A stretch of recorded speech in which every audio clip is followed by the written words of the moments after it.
नमस्कार मंडळी. पुरणपोळीसाठी टिप्स पाहूया. नागपंचमी हा सण श्रावण महिन्यातील पहिला सण. नागपंचमीच्या सणाला महाराष्ट्रात पारंपरिक पद्धतीने नागदेवतेला नैवेद्य दाखवण्यासाठी विशेष जय्यत तयारी केली जाते. सण उत्सव म्हटलं की घरोघरी रुचकर पदार्थांचा बेत आखला जातोच. नागपंचमीच्या दिवशी ही घरच्या घरी पारंपरिक पद्धतीने नागपंचमीसाठी खास बेताची टम्म फुगणारी आणि मऊ लुसलुशीत पुरणपोळी बनवण्याची सोपी रेसिपी. स्वादिष्ट खमंग पुरणपोळी पदार्थांमध्ये केली जातेच. आपल्या कुटुंबियांसाठी पुरणपोळीचा आस्वाद घेण्यासाठी पुरणपोळीसाठी काही टिप्स व रेसिपी माहिती जाणून घेऊया. पुरणपोळी स्वादिष्ट मऊ बनवण्यासाठी टिप्स. पुरणपोळी बनवण्यासाठी ताज्या हरभऱ्याच्या डाळीचा उपयोग करावा. जुनी डाळ वापरू नये. हरभरा डाळ चांगली निवडून घ्यावी. डाळ गरम पाण्याने स्वच्छ धुवून घ्यावी. डाळ धुतानाही कोमट किंवा गरम पाण्याचा वापर करावा. डाळ धुताना थंड पाणी वापरल्यास डाळ लवकर शिजत नाही. डाळ नेहमी गरम किंवा कोमट पाण्यातच शिजवावी. डाळ लवकर शिजते व चवही छान लागते. डाळ शक्यतो जाड बुडाच्या पातेल्यात शिजवावी, म्हणजे तळाला लागत नाही व लवकर शिजते.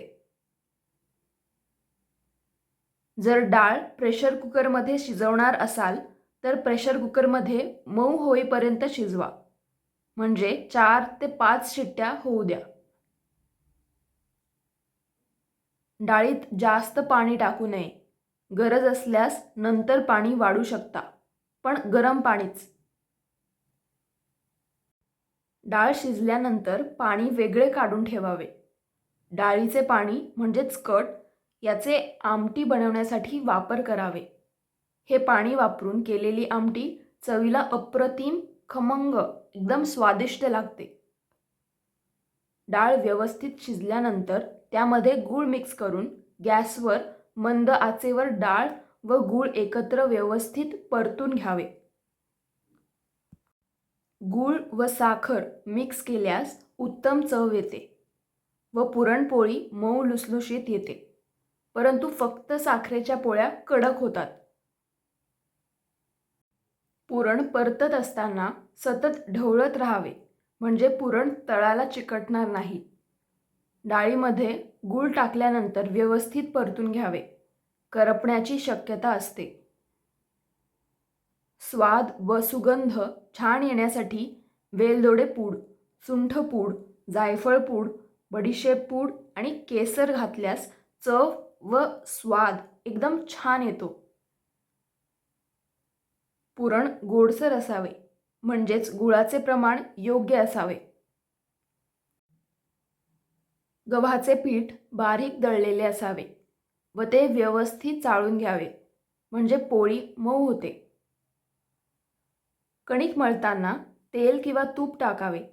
पुरणपोळीसाठी पीठ मळताना त्यामध्ये मीठ रोजच्या पेक्षा जास्त टाकावे. तसेच पीठ मळताना त्यामध्ये दूध टाकून मळल्यास पुरणपोळीची चव अप्रतिम लागते.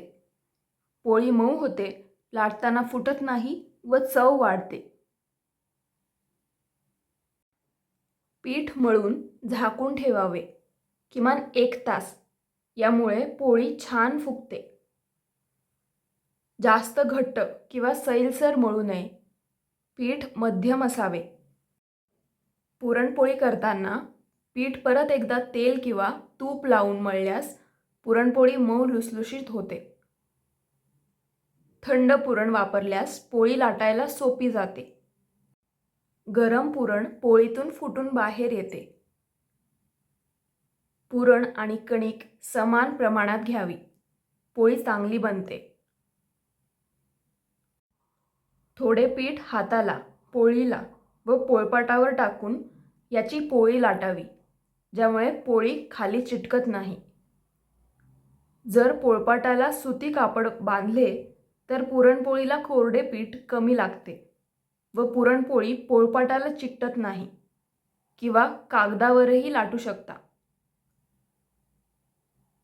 पोळी लाटताना हलक्या हाताने गोल फिरवत फिरवत अशी लाटावी, म्हणजे पुरणपोळी पोळपाटाला न चिटकता पातळ लाटली जाते. हळूहळू फिरवत लाटल्यास पोळी फुटणार नाही व गोलसर पोळी होते. पुरण बाहेर पडू नये यासाठी हलक्या हाताने लाटावी, दाब देऊन लाटू नये.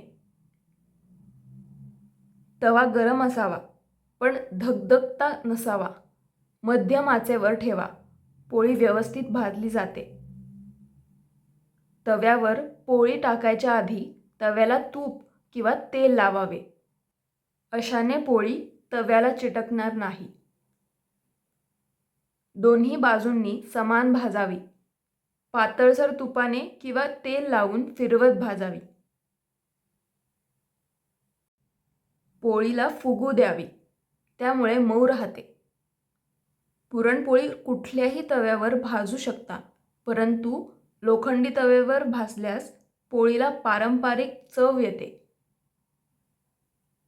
पुरणपोळी स्वादिष्ट होण्यासाठी तूप लावून भाजली तर जास्त स्वादिष्ट लागते, अजून चव वाढते. पोळी भाजताना कुरकुरीत करायची असल्यास थोडी जास्त वेळ भाजावी. अतिशय मऊ पुरणपोळी हवी असल्यास तूप जास्त वापरा. पुरणपोळी ताजी खाल्ली तर चव अधिक चांगली लागते.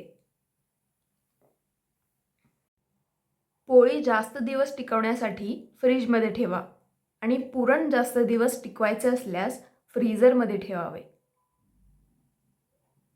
पुरणपोळी परत गरम करताना मंद आचेवर तव्यावर ठेवा. पुरणपोळीसोबत तूप द्यावे, चव दुप्पट होते. दुधासोबतही छान लागते. केळीच्या पानावर वाढली तर अजून छान स्वाद येतो. पुरणपोळीच्या जोडीला कटाची आमटी देऊ शकता. पोळी भाजल्यावर तुपात बुडवून खाल्ल्यास अप्रतिम लागते. पोळी दुधात किंवा गुळवणीत यावर तूप टाकून बुडवून खाल्ल्यास वेगळी व छान चव लागते. आता पाहूया विशेष टिप्स. मऊपणासाठी पुरण मळताना जर कणिक व्यवस्थित सैल मळली तर पुरणपोळी कधीही कडक होत नाही आणि पापुद्रे छान सुटतात. नैवेद्य. नागपंचमीला नैवेद्य दाखवताना पुरणाचे दिंड म्हणजे उकडीचे मोदक सदृश, ज्वारीच्या लाह्या व पुरणपोळी. पुरणपोळीवर साजूक तूप, भजी, कुरडई, पापड आणि सोबत गरमागरम कटाची आमटी नक्की वाढावी. ही माहिती तुम्ही कुठून पाहत आहात ते कमेंट्समध्ये नक्की सांगा. व्हिडिओ शेवटपर्यंत पाहिल्याबद्दल मनापासून आभार. तर आजच्या विशेष Nagpanchami special puran poli kitchen tips कशा वाटल्या त्या कमेंट्स करून नक्की सांगा. व्हिडिओ आवडला असेल तर लाईक करा, हाईप करा. असेच नवनवीन व्हिडिओ किचन टिप्स पाहण्यासाठी चॅनलला सबस्क्राईब करा आणि आपल्या मित्रमैत्रिणींना शेअर करा. तर पुन्हा भेटूया अशा नवीन व्हिडिओसोबत. तोपर्यंत धन्यवाद.